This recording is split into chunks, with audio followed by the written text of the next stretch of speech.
Welcome to Struggles of the Spirit. I'm your host, the Reverend Leland Udell. I'm glad we're together again today. You noticed that my voice is not the usual way. I'm down with a lousy cold, so please make do with me. And my guest, the Reverend Gary Eley, will be talking a little bit more than I normally talk because my voice isn't up to it. But I think you'll enjoy hearing him and hopefully phoning in and talking with us. This is a program where your input is encouraged, desired, and wanted. And you can do that by using the phone number on the bottom of your TV screen, which is the phone number that would get you our technician, Bill. And just use that number and you'll get him. And then once he hears your voice, he'll connect you with us. Your voice will be heard right here in the studio on a loudspeaker. And then we'll do our thing in reacting to what you say, and our microphones will make that happen. And if you are missing a live show, and it's a taped show of ours that you're listening to, we still can be in touch with each other if you use our email address, which is also on the page of your TV screen. One part of it gives the phone number, and the other is the email message number to get to us. That will not be immediate, obviously, but we'll get it and we'll get back to you. So we're having an abbreviated session today for various reasons, and I'm glad you're listening. Gary Eley is going to talk with us about a different way of thinking about religion, about the spiritual life. And Gary, I guess I'll hand it over to you. Thanks, Lee. I'm glad to be here. It's nice to see you again. We've been friends for a long time and known each other for a long time, so it's good to be together. Ever since you came to Vermont. Yes, I came to Vermont in 1973. And I came in 71. Did you? Great. And I came here as an Episcopal Priest, and my responsibilities were in All Saints in South Burlington. And I spent about 16 years serving the parish. I had spent about 3 years before that in New Jersey, also serving as an Episcopal minister. And then after that, at the end of that 16 years here in Burlington, I decided I wanted to go into investment management. And investment management is, a lot of people say to me, how could you ever go from the ministry to investment management? It's such a different area. But it's still about communicating, it's about listening, it's about truly understanding people and their thoughts, their feelings, their values. And it seemed to be a very easy change for me.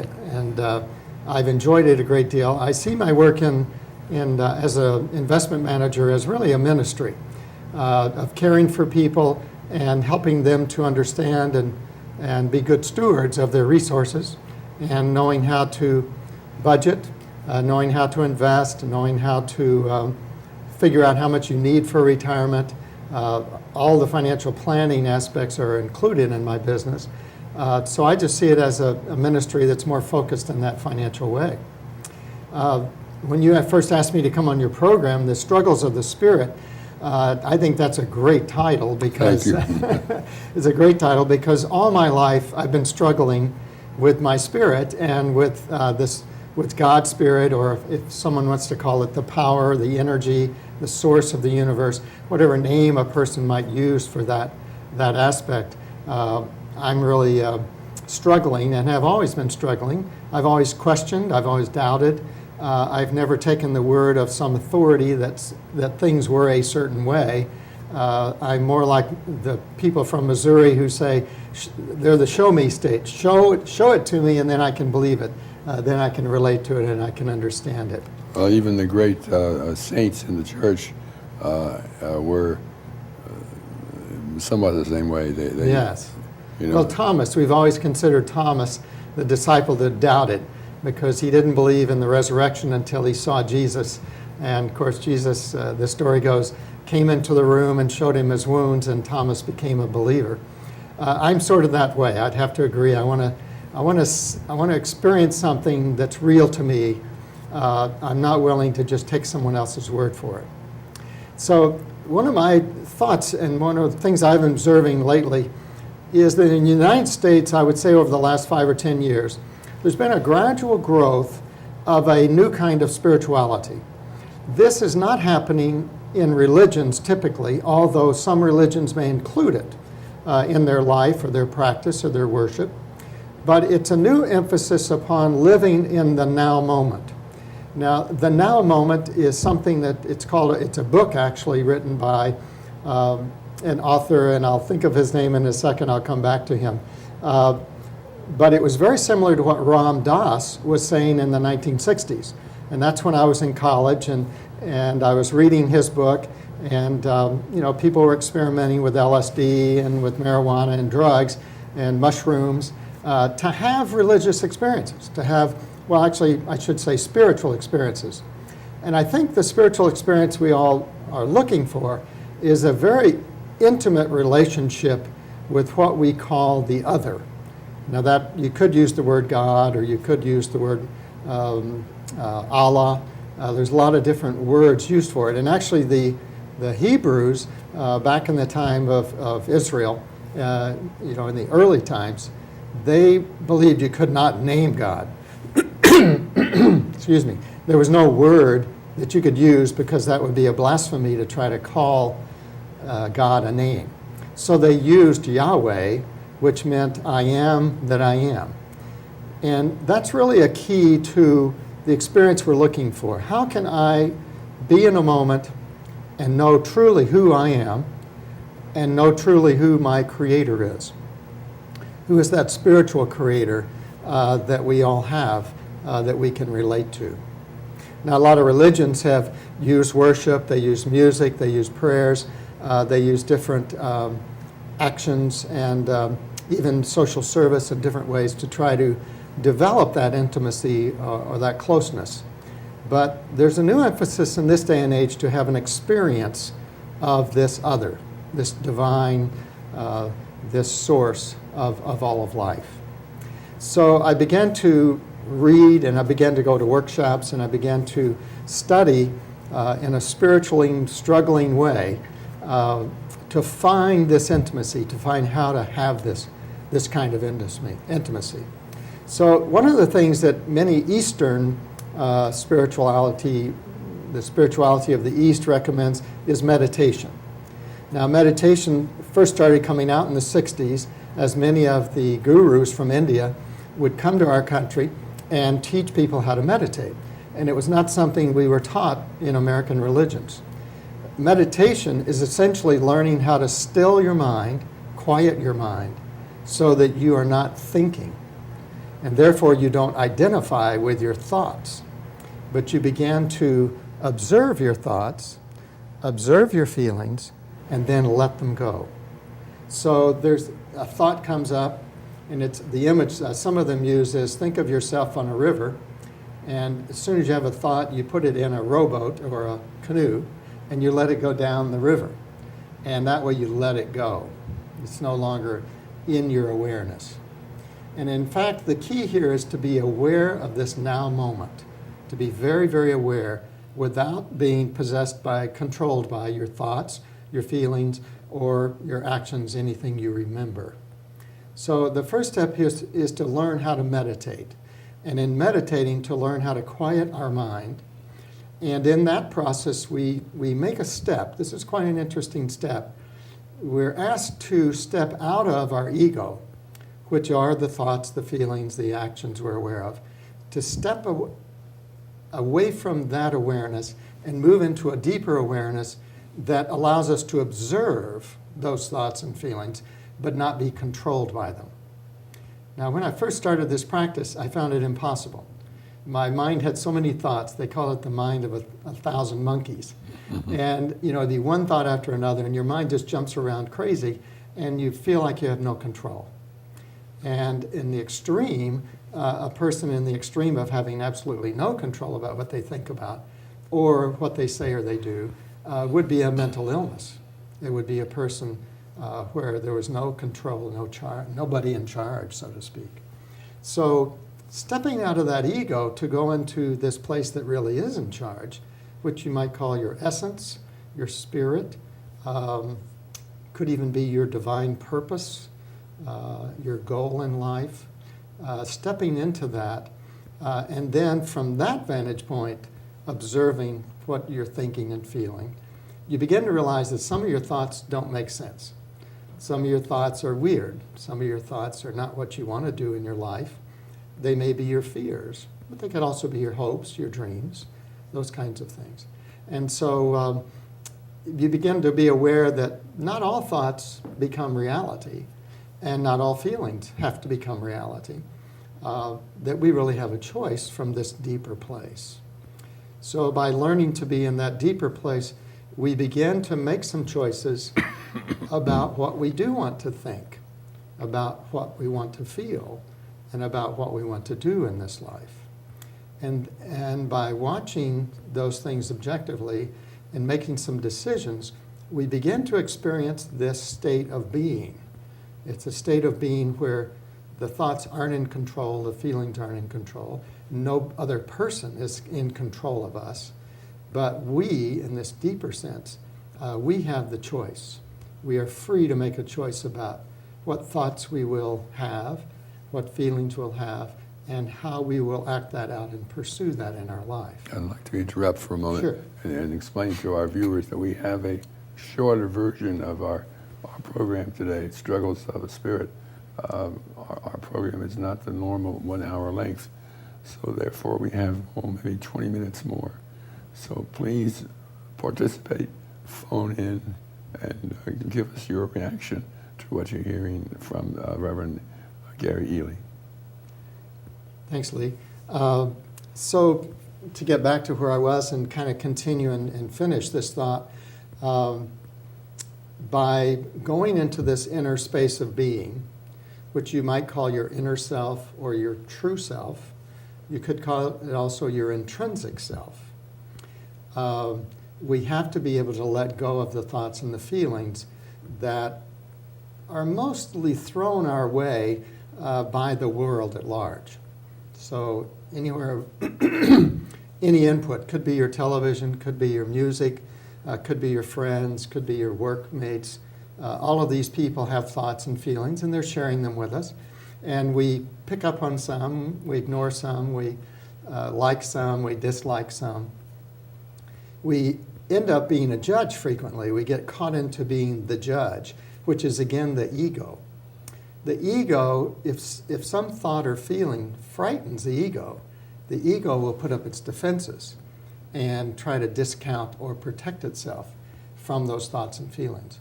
But in the inner self, we're able to objectively, non-judgmentally, consider all the thoughts and the feelings that come our way, but we don't have to become attached to them. We can choose to let them go, put them in the canoe, send them down the river. Or we can be attached to a thought or a feeling because we might want to go deeper in that direction. If I ask you the question, what is the deepest purpose of your life? The deepest purpose of your life. You would need to go into this inner self. You could observe the thoughts and the labels. And the labels, by the way, are one of the things we want to be able to let go of. We're all labeled in society by being male or female, tall, short, fat, skinny.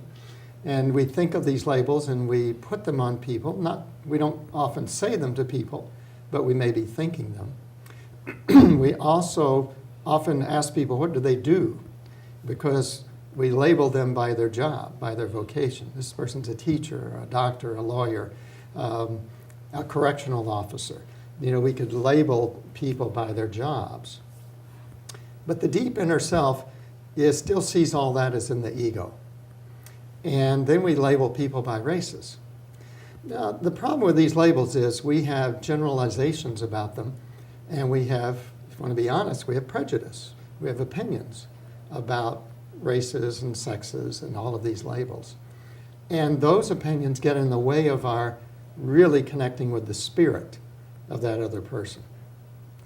So if I ask you, this is a question to put you on the spot actually a little bit, what have you discovered so far in your life to be your deeper purpose? To be in union with God. To be in union with God. Okay. And you probably define God in a certain way. No, I don't define God. Okay. I can't.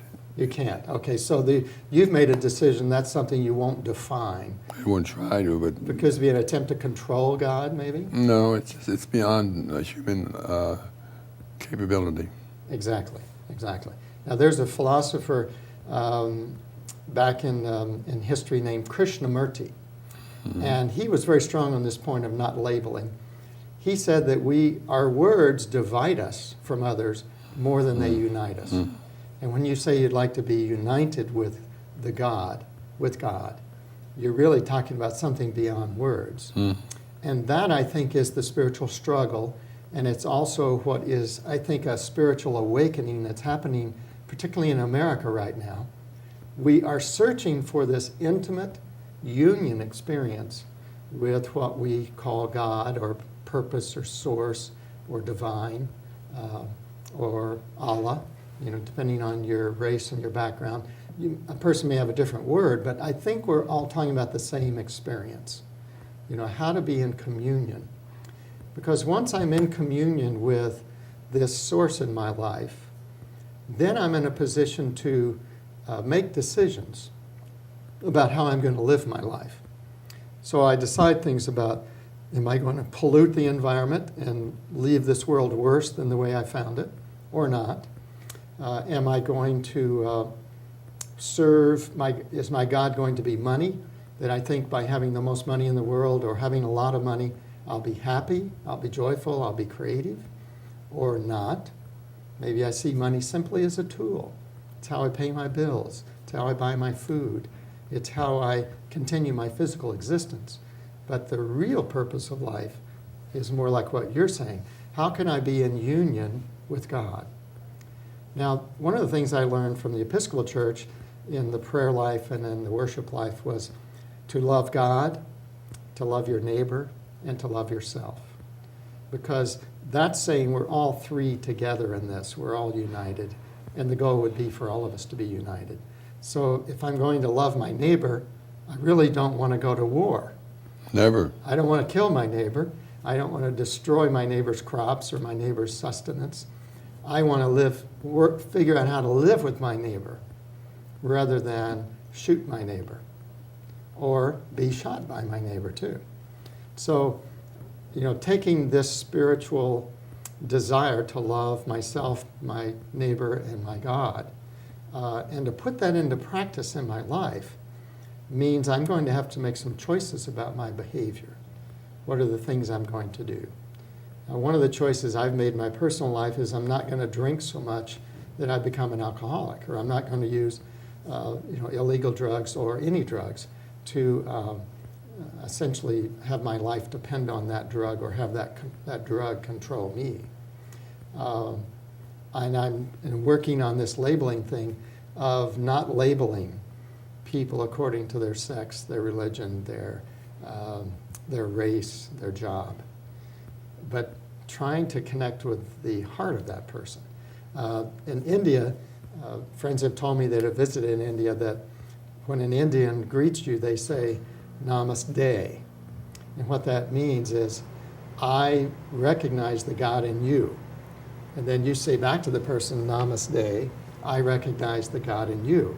So we're saying, I'm not going to kill you, I'm not going to steal your money, I'm not going to treat you dishonestly, because I want to respect the God that's in you.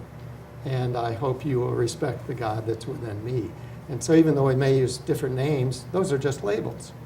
The reality, the essence of what God is, or the power or the source of our universe, that's beyond labels, as you've said. It's beyond names. And like the Israelites, I don't even have a name for it, but if you have to have a name, it's the great I am, which is really who we actually are in our depth. So there's a desire here then to really live in that place, live in the now moment, to summarize, live in the now moment. Do that by meditation, learning how to quiet my mind so that I'm not living in my mind, but I'm living in my essence, my inner self. To begin to remove my judgments, my criticism, my labels of myself and other people, and even God, so that I began to have the experience, the beingness of who I am as a person, who God is, who my neighbor. And the goal there, as you've said, is the same for me, is to live in a state of union with that other person, with God, with myself, in a way that is loving, is caring, is compassionate, is empathetic. We use these words to describe a narcissistic person only lives in themselves. A spiritual person lives in the other person. Their empathy is used to understand that other person as much as possible, and also to live in God, to live in this physical universe and this spiritual universe at the same time. So I think that sums up pretty much what I think is happening in America. This is a spiritual awakening. America's had many spiritual awakenings throughout its history, but this one's happening differently. It's not coming from the pulpit. It's not coming from the religions. It's coming from individuals who are sharing their inner spiritual experience, and other people are relating to it, recognizing it, and translating it into their languages, and so that we can meet. The author I forgot to name earlier is Eckhart Tolle, Tolle, and he's a current, alive person that's writing many of these kinds of thoughts. Thich Nhat Hanh is a great leader in the Buddhist community that is expressing and practicing some of these kinds of thinking. There is a thing called The Secret, which is a book that's tried to collect all of the wise statements that kind of support this worldview. There are various teachers who travel around the country and do workshops and talk and speak. And some of them are mediums. They feel they're receiving this message through God. The man that writes the books Conversations with God feels that he's in direct communication, and many of the things he's written are very similar to what I've said. So there is a convergence in America right now of many, many people coming to this same awareness from very many different aspects of life, different religions, different places. But what I love about it is that it's this recognition that we all want to have this inner experience of love in relationship to ourselves, to others, and with what we might call our God or our source in our life. How do the leaders of the mainline churches respond to what you're talking about? I'm not hearing a response yet. I read newspapers. I'm on the internet. I listen to various programs, and I go and participate in various experiences. But I'm not hearing the leaders talk about this yet. It may be too hot a topic, particularly with a presidential election coming up, to talk about this kind of deep inner spiritual reality. Maybe too strange, foreign, different. Some of you listening into this program may think that I'm off on another planet. But I don't see any contradiction with what I've said and what I've learned through the Episcopal Church or through the Christian faith or the Jewish faith. I'm sure people have different opinions, different words to express, maybe, and so they might not use my words exactly. But I think this is a universal need that we have as human beings. It's the essence of what it means to be human, is to struggle spiritually with why we're here, what is my purpose. So, but I think it's I don't know if it'll ever be formalized or become an institution, because if it did, it might die. We get into the rules, the regulations, the viewpoints, the dogma, and this like kind of lets all of that go. And this says you can have a personal, direct relationship with God, and you can practice this and it can guide your life. A lot of people don't believe that's possible. You have to die and be in heaven before you can directly know God. Right. And I think that's very sad if people feel that way. I think so too, because you miss out on having God in your life in this physical existence. But I do believe that after you die, you are just as much with God as you can be in this life. Now, maybe it's easier in that spiritual state because you don't have a physical body, but the real challenge, the real edge of life is being in the body and learning how to do this in our relationships each and every day.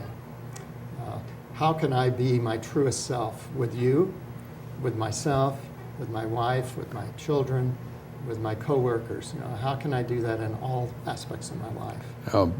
The Archbishop Tutu, Archbishop of South Africa, he really seems to share on a very deep plane with the Buddhist leader. Yes. The from Tibet, the Dalai Lama. And the Dalai Lama. And they really got along like old buddies. That's fascinating, because what I think is happening there is some of our great spiritual leaders are moving to an understanding of each other and recognizing their similarities and not focusing on any differences. And maybe even the differences are either it's a language problem, we just don't understand what the other person's words mean, but even furthermore, it's not allowing language to become a club, or a dogma that you beat other people over the head with. Another characteristic of this experience is that you become very inclusive with others and with God and yourself, not exclusive.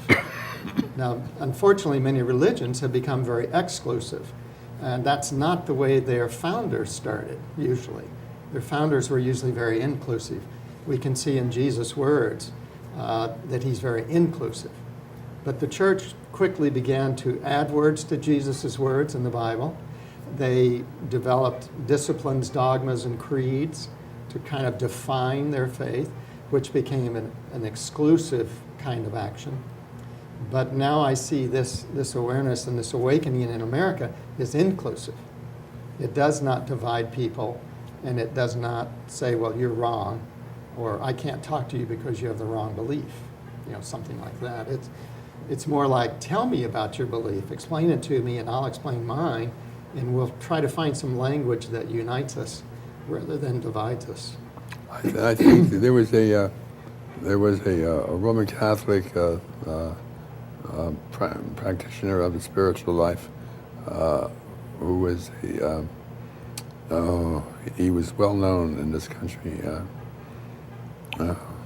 He was he lived in with the religious community, but he wasn't exclusive.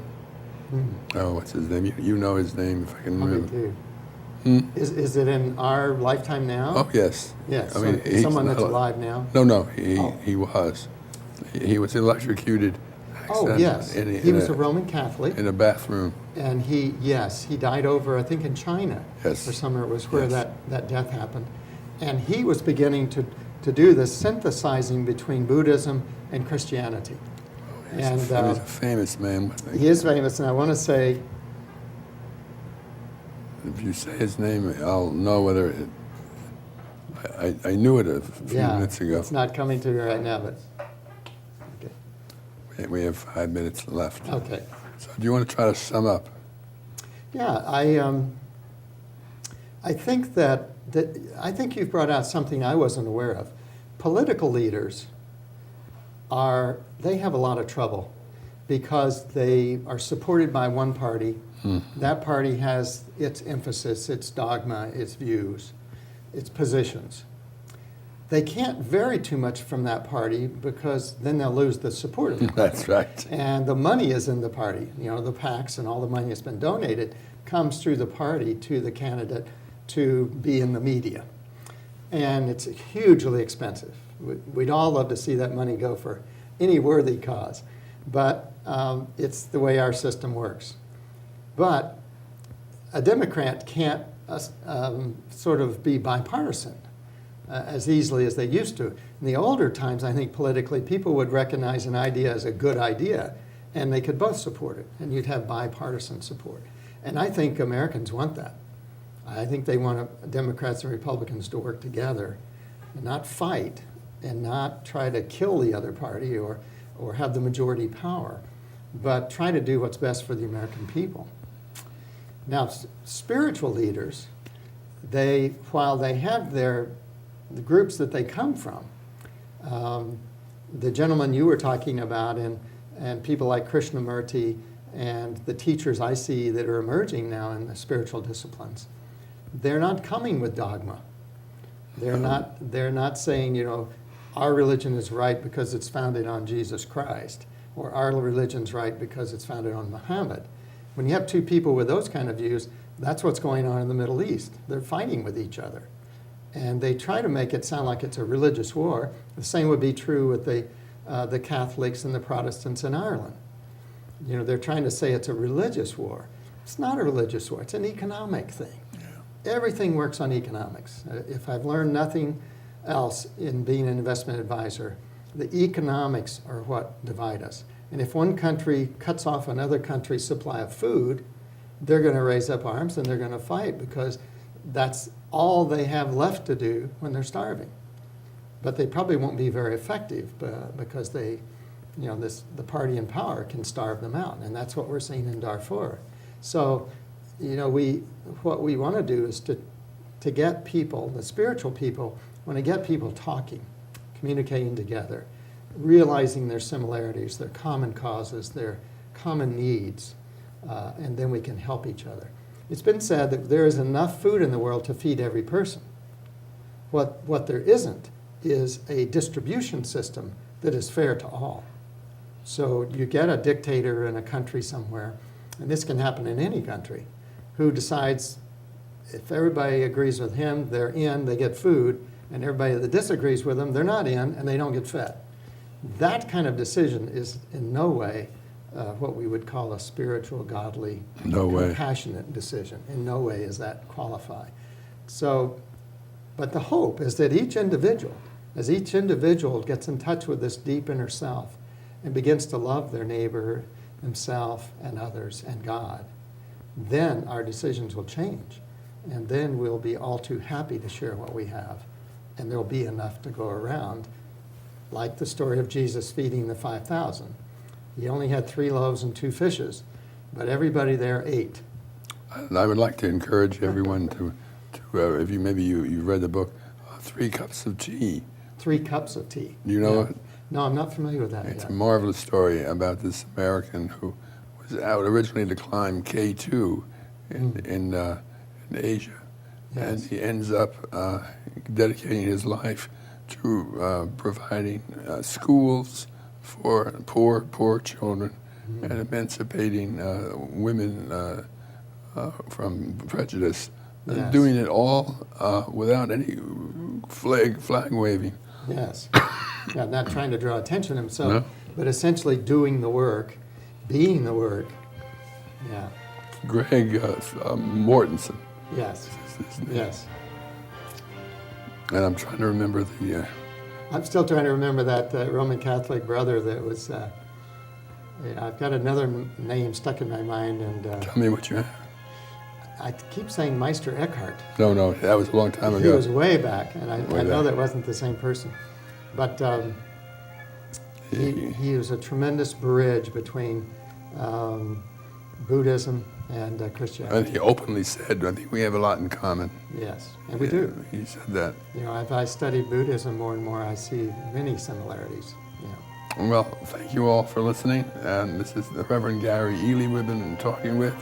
And we have a shortened version today, but I think there's a lot of good quality in what you've heard. So the best to you, and I'll see you next week. Thank you, Gary. Thank you, Lee. Glad to be here.